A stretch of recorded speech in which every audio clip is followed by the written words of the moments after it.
Alright, quick diagnosis video. I'm already kind of in the middle of it.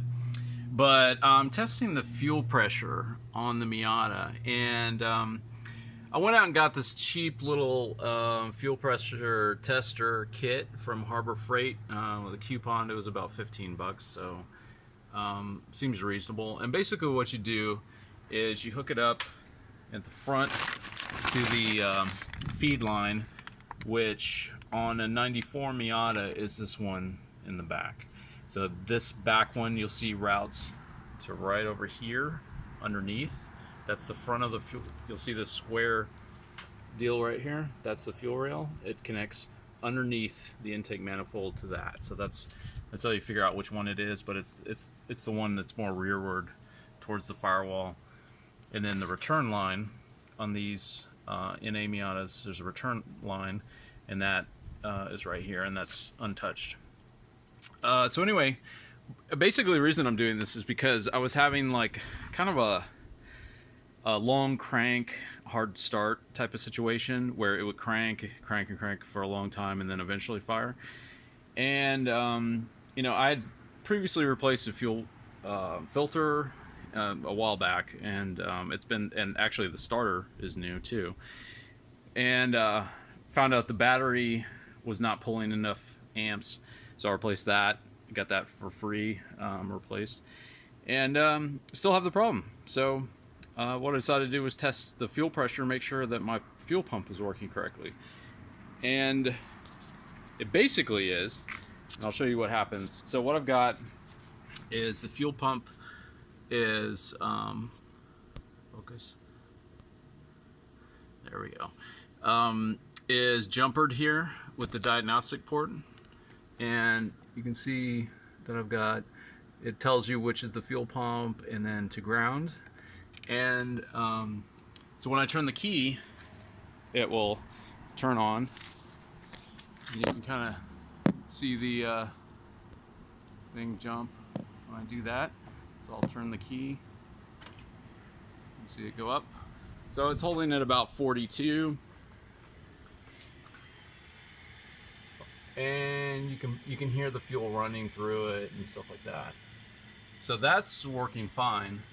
I've got this tarp down because I was deathly afraid of spurting gas all over the place, all over my plasti dip.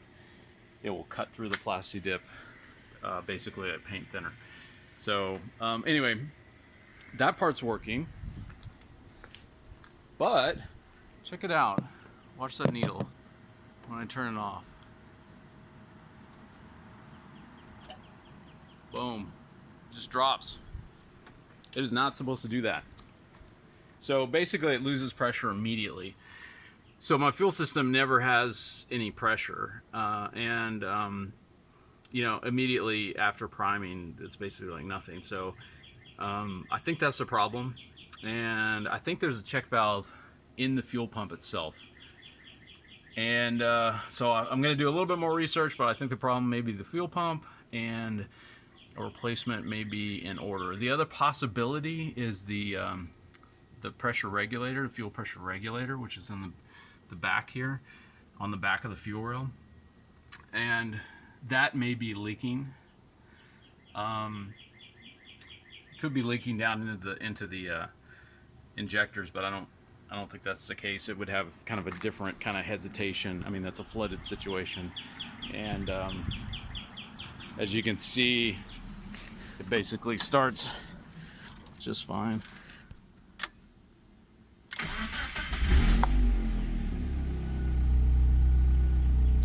I mean, so after it's been started a couple times and the fuel pressure running, obviously, it's when it's primed, it starts just fine.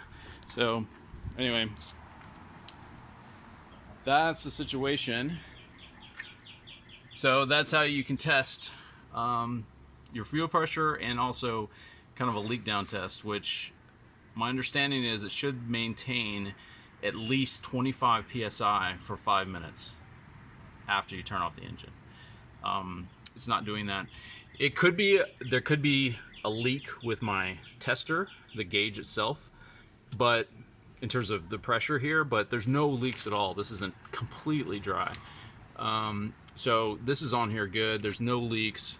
not even a drop came out. So I don't think anything's the problem here. Just the fact that it just drops like that means whatever check valve is supposed to be there is totally not working. So we'll see, and I'll follow up. All right, so I was thinking about it, and actually I did some research, and yeah, in the Miata there's a check valve in the pump itself, and that's probably where it's leaking down. It's basically three places, like I said. It can be the pump or check valve that goes to the pressure, feed, the actual fuel pressure regulator, or it could be leaking into the ejectors, or the fuel pressure regulator can actually leak in two different ways. It can leak into the intake manifold, or it can be leaking into the return line. So there are ways to test each of those, and I'm just going to test the first one because that's what I think it is. So basically I've got my setup here, and I set it up. I connected my jumpers to a little remote start switch, and these are super handy for like testing starters and various things. It's just a momentary action switch that you hold down and it's going to connect it. So that makes it easier for me to do sort of while I'm filming. So I'm gonna try. I don't have a tripod. So basically what I've got is some vice grips. I'm gonna pinch off this line, which is not the car's line, it's the line that came with the test kit. So if I damage this hose, no big deal, I'll just get a new little piece of hose. I'm gonna pinch it off just like this. And what this is doing is it's pinching off the pressure side. So if it holds pressure at this point, more or less, I mean the pinch is not perfect, but if it mostly holds pressure, and before we saw it drop instantly, if it holds pressure now, then basically that means the return side and the fuel pressure side is good, all in one test. We tested all that at the same time. Now if it wasn't and it still dropped, we'd have to do some more tests, pinch off maybe the return line, which is this one, and see if it's the fuel pressure regulators feeding back into the return. And if that holds pressure, then we know that it's the last option. It's leaking back into the manifold. But since it's not running rough, it's not running rich, if anything, it's running maybe a tad lean, that means that it's probably not that. So that's why I'm gonna test this first. So I'm gonna unclip this, have this kind of ready to go, and I've got the key on, but obviously not running. And what I can do is try to run this at the same time. All right. Okay. So I got my hand on it. I'm gonna run the pump. There we go. It's running. I'm gonna clip it. Whoop. Let it go. Try that again. Run the clip.